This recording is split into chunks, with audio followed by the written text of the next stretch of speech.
Otra vez acudimos a la Virgen en esta mala hora de la tarde para que nos ayude a rezar. Dios te salve María, llena eres de gracia, el Señor es contigo. Bendita tú eres entre todas las mujeres y bendito es el fruto de tu vientre, Jesús. Santa María, Madre de Dios, ruega por nosotros pecadores, ahora y en la hora de nuestra muerte. Amén.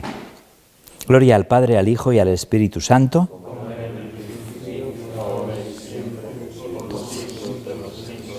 Amén.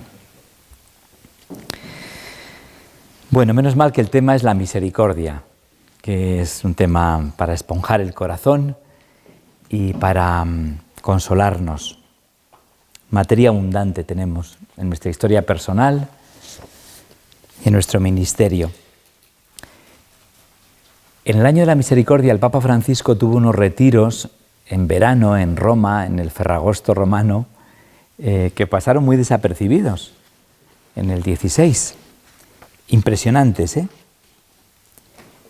Y, por ejemplo, uno lo dedica a la ambivalencia Simón-Pedro, que en nuestro ministerio es muy claro.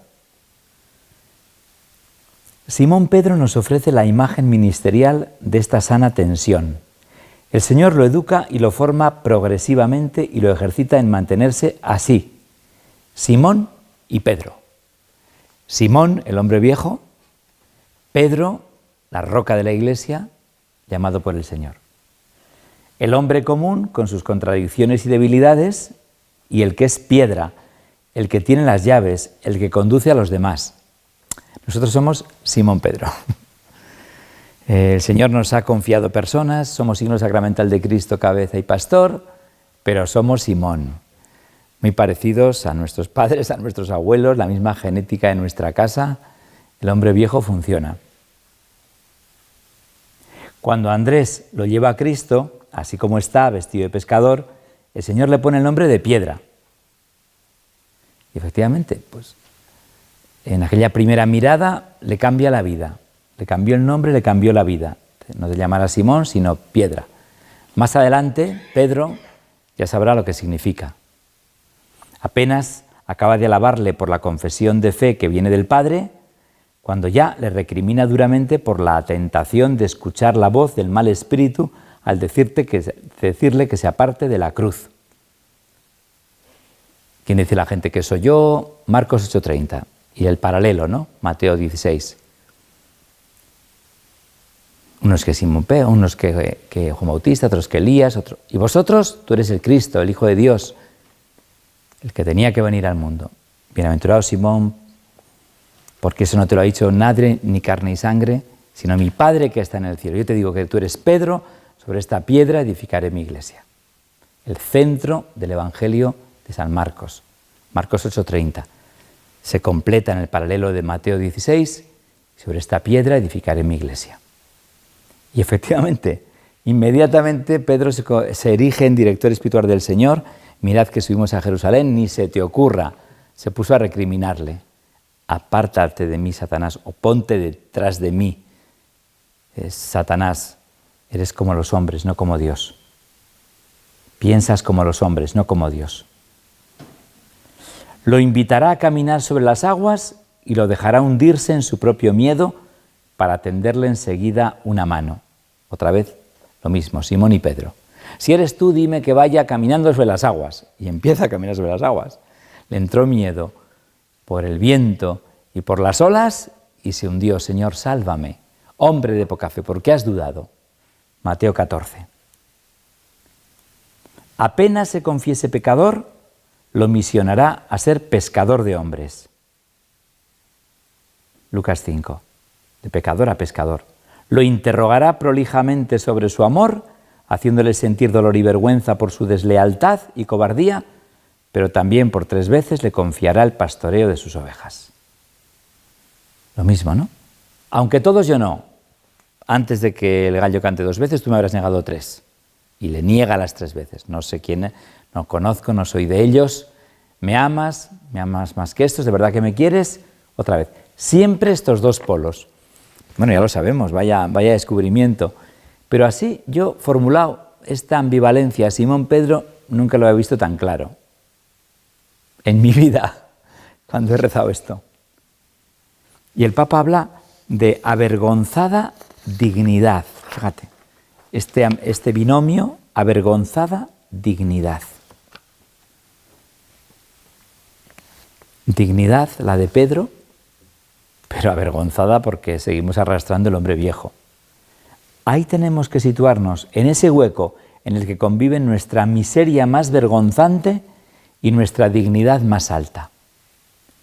¿Qué sentimos cuando la gente nos besa la mano y miramos nuestra miseria más íntima mientras el pueblo de Dios nos honra? He aquí otra situación para entender esto. Siempre el contraste. Debemos situarnos aquí, en el espacio en el que conviven nuestra miseria avergonzada y nuestra dignidad más alta. Simón y Pedro. Yo te invito a que, al hilo de estos pasajes evangélicos, repases tu año de ministerio, lo que hay de Simón y lo que hay de Pedro, lo que hay de confianza del Señor en nosotros porque nos confía personas y somos testigos de milagros y nos capacita, signo sacramental de Cristo cabeza y pastor, y lo que hay de Simón, de hombre viejo, malpensaos, cobardicas, narcisistas. El mismo espacio, sucios, impuros, mezquinos, vanidosos. La vanidad es el pecado de los curas, dice, y de los obispos, dice el Papa. Egoístas y a la vez con los pies lavados, llamados y elegidos, repartiendo sus panes multiplicados, bendecidos por nuestra gente, queridos y cuidados. Todo esto también es verdad.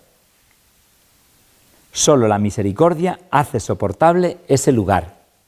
Sin ella, o nos creemos justos como los fariseos, o nos alejamos como los que no se sienten dignos. En ambos casos se nos endurece el corazón. O cuando nos sentimos justos como los fariseos, o cuando nos alejamos como aquellos que no se sienten dignos. Yo no me siento digno, pero no debo alejarme. Debo estar ahí, en la vergüenza, con la dignidad, las dos juntas. ¿Ha quedado claro? Bueno, pues yo creo que es una materia, no sé, como muy jugosa para nuestro ministerio, porque no nos tiene que convencer nadie. Somos Simón Pedro. Y lo vemos ahí. Claro, ¿cómo gestionamos nuestro pecado, nuestra fragilidad? ¿Qué gestión hacemos? Porque ahí está la clave, ¿eh? Por ejemplo, está clarísimo, hemos dicho el binomio Simón-Pedro, pero también podríamos hablar de Pedro y Judas. Uno gestionó mal el pecado y otro lo gestionó bien. Los dos son discípulos de primera hora. Los dos tienen un cometido, Pedro la bolsa Judas y Pedro es siempre el que aparece como interlocutor y como cabecilla y como responsable. Los dos están apegados a su cargo, a su protagonismo. Los dos le niegan a Jesús. El Papa San Juan Pablo II decía que esa expresión tan dura, más te valiera no haber nacido, que no quiere decir que estuviera en el infierno, para el papel que hizo en la historia de la salvación, que Judas creía en Jesús, no estaba de acuerdo en cómo gestionaba su poder, pero que le quiso, lo interpreta así el Papa, poner en un momento límite para que Jesús tuviera que ejercer su poder. Lo cierto es que los dos le niegan y en cambio Judas se confundió con su pecado. Cometemos pecados, pero no somos pecado. Judas no vio más allá el amor fiel del Señor, el amor incondicional, pesó más su culpabilidad insana, que Pedro. Salió afuera y lloró amargamente cuando Jesús le miró en medio del juicio salió afuera y lloró amargamente. La compunción, el arrepentimiento. Hay algo mayor que nuestro pecado. Es decir, la misericordia incondicional del Señor. Y ahí, bueno, pues cada uno tiene que poner nombres a esas experiencias. ¿Cómo gestionamos nuestra fragilidad y nuestro pecado? Como Judas, caemos en la desesperación, nos anulamos. O al revés, como Pedro. Oye, estamos aquí todos porque está al frente de la iglesia Pedro, porque cabemos todos, porque es un pecador que ha descubierto la misericordia del Señor, ¿no? Ya no le quedó aquella chulería del inicio, aunque todos yo no. Señor, tú lo sabes todo, tú sabes que te amo. Yo experimenté esto así, perdón por la referencia personal, en un camino de Santiago, cuando el arzobispo de Pamplona pidió voluntarios para ir a Roncesvalles, yo dije que sí, porque creo en las posibilidades del camino de Santiago. Yo lo hice hace muchos años, pues no sé, 20 y tantos, con universitarios, entero, desde Roncesvalles, 19, yo iba tranquilo porque el padre de una chica iba en la intendencia pues con un equipo de apoyo y una furgoneta que nos salvaba, y yo, pues la verdad es que era a los 10 años del ministerio, de la ordenación, con mucha necesidad de estar solo, de rezar en un momento, si no complicado, profundo, crítico, importante de mi vida sacerdotal. A mí me gusta andar, estaba acostumbrado a ver por mi pueblo Mezquiriz pasar los peregrinos del Camino de Santiago desde los años 70, que decía mi padre, pero estos desgraciados que andarán por aquí con estas pintas. Yo cuando le dije que iba a hacer el Camino de Santiago me dice, ¿como esos? Ay, padre, si no vas andando al campo a por las vacas o a hacer algo, le parece la cosa más absurda del mundo, ¿no? Pero bueno, pues a mí me fue enganchando el camino por algunas cosas, pero aquello, la verdad es que entendí que era una imagen de la vida, que tenía una capacidad de introspección. Bueno, yo ahí entré más que en cualquier ejercicio espiritual de una semana y de todo, porque tenía una necesidad de estar solo. Hacíamos laudes con los chavales por la mañana a primera hora, leíamos el Evangelio y yo estaba horas, entre la mañana y la tarde, un montón de horas. Ahí entiendes también, por ejemplo, que cuando estás a gusto con el Señor, estás muy a gusto con la gente. Yo los ratos después, las comidas, las cenas, las sobremesas, tal, bueno, te ríes. Y al revés, cuando no estás a gusto contigo mismo y con el Señor, pides otra cosa a la gente, pides más de lo que tienen que darte, amargas a todo el mundo, porque no estás donde tienes que estar y porque no estás bien con el Señor, porque no estás bien contigo mismo. Bueno, pues en aquella experiencia, en el Camino de Santiago, sale lo mejor y lo peor. Lo mejor de uno mismo, pero también lo peor, Lo peor en el sentido del humor, en los imprevistos, el cansancio, la mala sangre, bueno. Todo el mundo tiene experiencia del Camino de Santiago en ese sentido, que es una fotocopia del alma, vamos, o al menos de la tendencia. Y por eso, porque nos sacan de nuestro área cómoda y bueno, estás en el escaparate todo el día y bueno. Yo recuerdo que a la altura de Burgos, pues también había salido lo peor de mí mismo, en el sentido de mi mundo interior, de mis dudas, y salían en forma de decir, bueno, los pecados del pasado, las equivocaciones del pasado, el daño hecho a otras personas, eso también surge con tu vocación, con tu carisma, con tu nombre, con tu sello, bueno, todo mezclado, ¿no? Y yo que iba pues con esos chavales de 19, 20 años, que no es pues contar así cara a cara nada, etcétera, pues la verdad es que me lo iba guardando y a la altura, en julio abrasador de Burgos, Sontanas, una etapa que no llegaba nunca, el mediodía y el final de etapa, etcétera, en el sol de Castilla, de repente, ¡pum!, ya al mediodía se me pega un chaval que no era de nuestro grupo y que hablaba como un sacamuelas y que los nuestros buitres le huían en cuanto le veían, con ese instinto que tienen los jóvenes, ¿no? Y entonces ahí se pegó y empezó a hablar y tal. Y yo, ay, no estaba, que vamos, ni para responder ni para acelerar, pues para escuchar.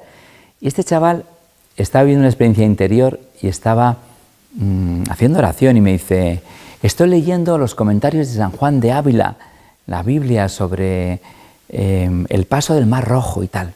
Y yo, sin fuerzas, le escuchaba.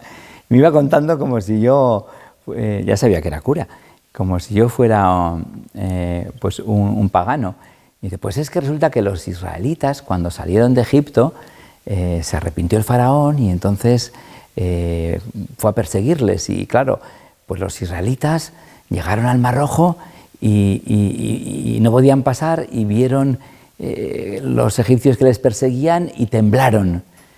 Y entonces Moisés sacó un bastón y lo puso en medio del mar y entonces se abrió el mar y empezaron a pasar y pasaron los israelitas, iban a pasar los egipcios, se cerró el mar y se ahogaron los egipcios y los israelitas veían desde la otra orilla a los egipcios ahogados, les veían y ya no temblaban. Claro, es el pasaje de Éxodo 14, ¿no? Y entonces me dice, ¿sabes lo que dice San Juan de Ávila? Digo, pues ni idea. ¿Quiénes son los egipcios que te persiguen? Los pecados cometidos, el daño hecho a otras personas, las equivocaciones del pasado. Yo le miraba como diciendo, pero bueno, ¿con quién ha hablado? ¿Y sabes lo que es el Mar Rojo?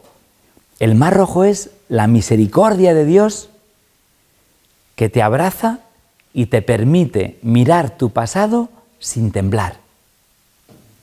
Yo me quedé noqueado. La misericordia de Dios que te permite mirar tu pasado, los egipcios que te persiguen, sin temblar. Bueno, yo pocas veces he sentido la gracia ahí a través de unas palabras que te taladra el corazón, ¿no? Yo luego por la noche, después de la cena y tal, por lo típico, en donde estás, pues en el albergue, saludamos, nos vemos. Yo traté de buscar a este chaval, ya nunca más le vi, nadie le vio. Es un ángel del Señor para mí, para el camino. Yo recuerdo cómo me confesé en la Catedral de Santiago. A mí la gracia se me había adelantado en Ontanas, pero luego la confesión del Camino de Santiago, la misericordia del Señor que se abre sobre ti y te permite mirar tu pasado sin temblar. Esa experiencia de misericordia, vamos, jamás la olvidaré. Luego la he contrastado muchas veces, el tiempo que me ha tocado estar en Roncesvalles acompañando a peregrinos, este proceso, no con los que empiezan en el camino, pero sí con los que vienen de Centro Europa, ya maduros. En Roncesvalles nos toca sembrar a los que hacen el camino, a los nacionales que empiezan el camino, para que en Castilla o Galicia recojan el fruto, porque es un proceso. ¿Cómo gestionas tu pecado, tu fragilidad, la compunción? ¿Tenemos una vivencia neurótica de la culpa? ¿O es una visión comprensiva, encuentro con el Señor, compunción? El penzos, que llaman los hermanos orientales, la acción de Dios en el corazón del hombre, por la cual éste se siente pecador amado. Claro, la experiencia que pretende Ignacio es la experiencia del pecador salvado, del pecador amado. Profunda vergüenza, confusión, lágrimas. El amor con que se siente amado genera en él la libertad de la salvación. La misericordia de Dios en su abajamiento al hombre lo rescata del fondo de su pecado. Esta toma de conciencia anonadada aniquila a la vez, en mi tañolo y en su idioma nativo, me decía, es que yo necesito acompañar a los jóvenes en verano, en experiencias de de monte, en peregrinaciones, porque aquí hay cambios de corazón, aquí hay conversiones. En la curia nadie se convierte, nadie cambia de vida. Como diciendo, es que estamos acostumbrados a nuestras parroquias en que no pasa nada, en el que el mantenimiento pues es de horarios y de jaleos y de triquiñuelas. Y esta experiencia de misericordia, así, con el corazón al vivo, ¿en qué no soy bueno? ¿En qué debería cambiar, Señor? ¿Qué debería desenmascarar tu amor conmigo? ¿Hacia dónde tendría que orientarse la conversión? ¿Con qué fuerza el Papa habla de las palabras, del chismorreo, del cotilleo? El otro día, uno de los últimos domingos. Es decir, a veces es un ambiente eclesiástico, no eclesial, clerical, asfixiante en nuestras sacristías, en nuestros grupos de laicos, en nuestros colaboradores, las comparaciones, las envidias, el cotilleo, el tema de la veracidad en la comunicación. Las palabras nos traicionan, somos esclavos de nuestras palabras. ¿Cómo es nuestra comunicación? ¿Con qué libertad y veracidad, con qué verdad hablamos? Las palabras, los pecados del pastor. El Papa también en esto es súper radical, ¿no? Los pecados de la curia, aquella felicitación con que nos sorprendió un año. La tentación del endurecimiento hostil, del buenismo destructivo, del descender de la cruz, con toda clase de matices, ¿no? Es decir, es insano el entorno que nos rodea. Somos cómplices. Hay un entorno evangélico en el que la gente puede cambiar de vida, puede sacar lo mejor de sí mismos, o vivimos en nuestros esquemas. Paul Tillich tiene un texto magistral, un poco largo, pero merece la pena. Ser tocado por la gracia no significa simplemente hacer progresos de orden moral en nuestro combate contra determinados defectos particulares o en nuestras relaciones con los demás y con la sociedad. El progreso moral, ser buenos, puede ser un fruto de la gracia, pero no es la gracia misma. Puede incluso cerrarnos a la gracia. Bueno, no van mal las cosas, tampoco peco tanto. Ciertamente la gracia no viene cuando tratamos de apropiárnosla, ni tampoco mientras en nuestra autosuficiencia pensemos que no tenemos necesidad de ella. La gracia nos toca cuando nos hallamos angustiados y no tenemos reposo. La mujer sorprendida en flagrante adulterio, acorralada. Nos alcanza cuando caminamos por el valle sombrío de una vida vacía y desprovista de sentido. Nos invade cuando sentimos que nuestra alienación es más profunda, porque hemos arruinado otra vida.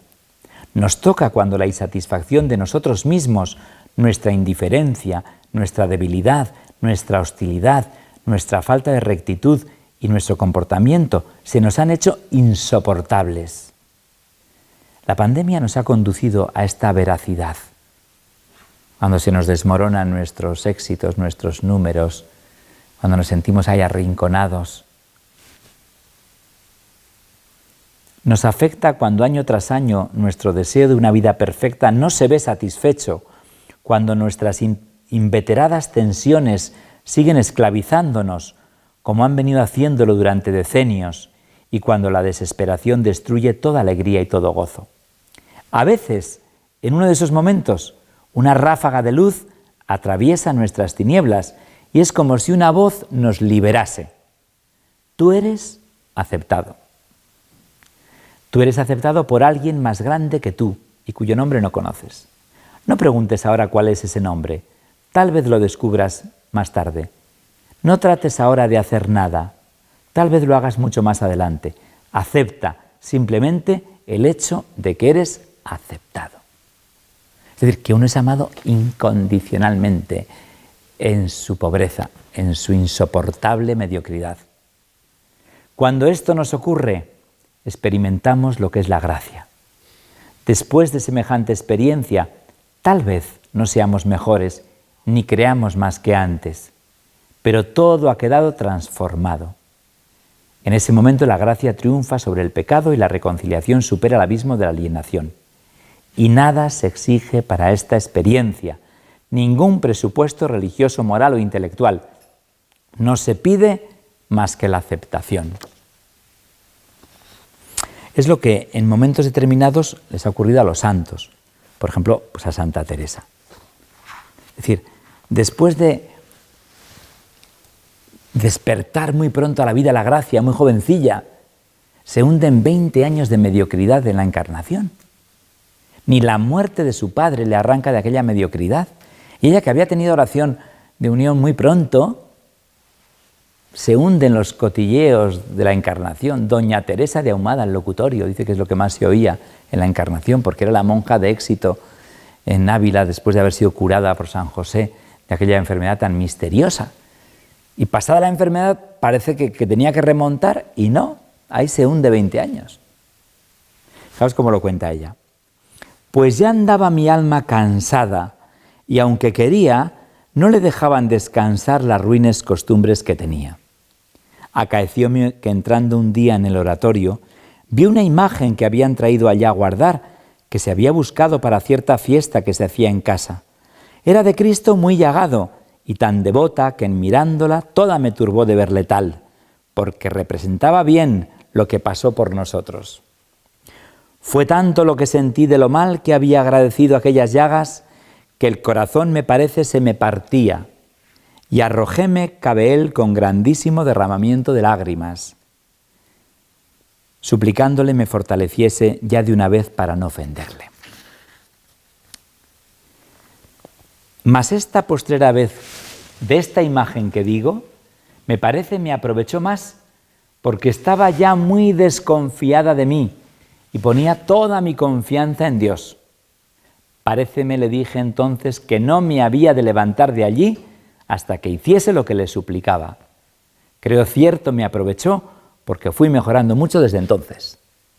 Es decir, gestionó bien su pecado, su fragilidad, su tibieza, le había llevado a ese estado insoportable. Y cuando vio el Cristo aquel muy llagado, se arrojó y dice que no se levantaba hasta que no le socorriese. La fuerza de una imagen. Yo cuando di ejercicios a los seminaristas de Getafe, en Ávila, y tuvimos una misa en la capilla de la Transverberación, y me enseñaron el que decían que parecía que podía ser el Cristo muy llagado, así, una muñequita. Yo pensando que era un Cristo tamaño natural, con relámpagos y truenos, que le convirtió a Santa Teresa. Yo pensé, pues qué poco le faltaba a esta mujer para darse el cambio, ¿no? A veces, pues eso, cuando no nos engañamos a nosotros mismos y nos presentamos en nuestra insoportable mediocridad, pues claro, basta, ¡pum!, el impulso de la gracia muy leve para hacer el resto, ¿no? Leo finalmente otro capitulillo de Santa Teresa, recién convertida, pero que aún estaba asida a algunas dependencias. También lo cuenta muy bien, como siempre. Había cambiado de director espiritual, el padre Prádanos, un jesuitilla de 24 años recién ordenado, que le entendió muy bien. Este padre me comenzó a poner en más perfección. Decíame que para del todo contentar a Dios no había de dejar nada por hacer, también con harta maña y blandura, porque no estaba aún mi alma nada fuerte, sino muy tierna, en especial en dejar algunas amistades que tenía. Ya suelta la gallina. Algunas amistades que tenía, cierta dependencia. Pero claro, tenía el alma muy tierna, y el director espiritual anterior, como le veía tan adelantada en las cosas del espíritu, pues le trataba muy duramente, ¿no? Y ella se rebelaba porque no tenía fuerza. Dice de este padre Prádanos, este segundo, ¿qué cosa es entender un alma? Como diciendo, este sí que me entiende, ¿no? algunas amistades que tenía, en especial en dejar algunas amistades que tenía. Aunque no ofendía a Dios con ellas, era mucha afición y parecíame a mí era ingratitud dejarlas.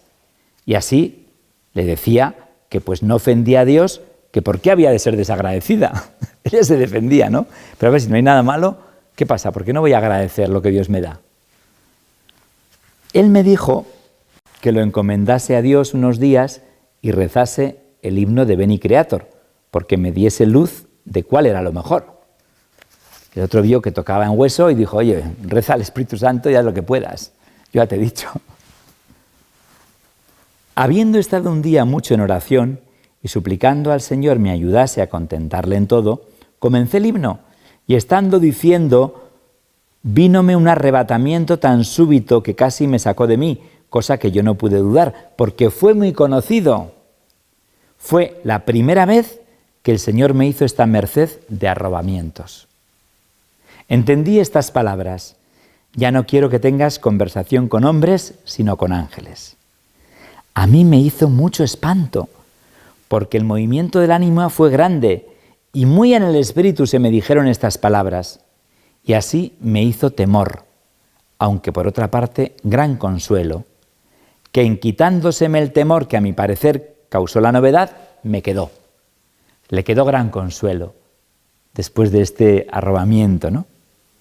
Aunque le hizo mucho espanto porque escuchó, ya no quiero que tengas conversación con hombres, sino con ángeles. Desde aquel día yo quedé tan animosa para dejarlo todo por Dios, como quien había querido en todo momento. Así que no fue menester mandármelo más, que como me veía el confesor tan asida en esto, no había osado determinadamente decir que lo hiciese, no se había atrevido. Debía aguardar a que el Señor obrase como lo hizo. Ni yo pensé salir con ello, porque ya yo misma lo había procurado, y era tanta la pena que me daba, que como cosa que me parecía no era inconveniente, lo dejaba. Ya aquí me dio el Señor libertad y fuerza para ponerlo por obra. Así se lo dije al confesor, y lo dejé todo conforme a como me lo mandó. Sea Dios bendito por siempre, que en un punto me dio la libertad que yo con todas cuantas diligencias había hecho muchos años no pude alcanzar conmigo, haciendo hartas veces tan gran fuerza que me costaba harto de mi salud. Como fue hecho de quien es poderoso y Señor verdadero de todo, ninguna pena me dio.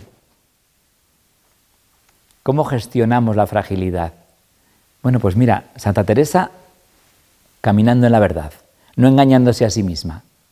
Entonces hubo un momento en que, efectivamente, lo que no pudo conseguir sus fuerzas, lo que no pudo conseguir su director espiritual, la experiencia de Dios. Ya no quiero que tengas conversación con hombres, sino con ángeles.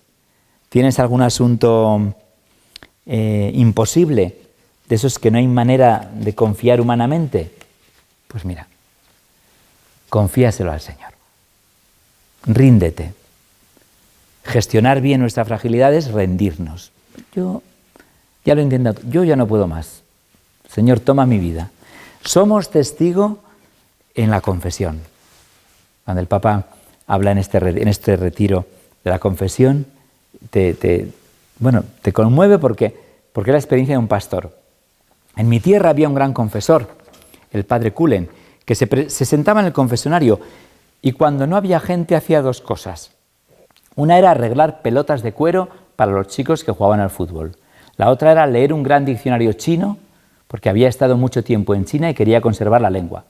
Él decía que cuando la gente lo veía en actividades tan inútiles como arreglar pelotas viejas y a tan a largo plazo como leer un diccionario chino, pensaba, voy a acercarme a charlar un poco con este cura, ya que se ve que no tiene nada que hacer. Estaba disponible para lo esencial. Él tenía un horario para el confesionario, pero estaba allí.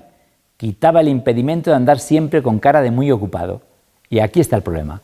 La gente no se acerca cuando ve a su pastor muy pero que muy ocupado, siempre ajetreado. Yo me siento reflejado en el tema porque efectivamente tenemos cosas tan importantes que hacer que no estamos a tiro para la misericordia, para que la gente se pueda confesar y pueda iniciar procesos profundos. Bueno, se me ha olvidado don Juan María Uriarte, pero que también tiene capítulo esta tarde, ¿eh? No os vais a librar. El capítulo 10, Pedro a los presbíteros de Asia Menor, página 155. Es un texto muy sencillo, más corto, una lectura a gusto, tranquila, sapiencial.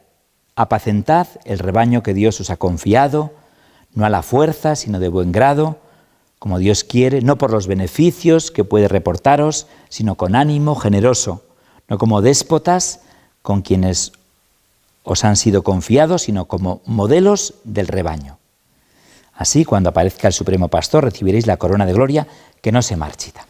Que disfrutéis toda la tarde y ayer decía 6:15, igual es un poco pronto, 6:30, porque luego queda bastante tiempo aún, como estamos ahí con los horarios, yo creo que mejor 6:30, ¿os parece? 6:30 en la exposición del Santísimo en la capilla, 6:30.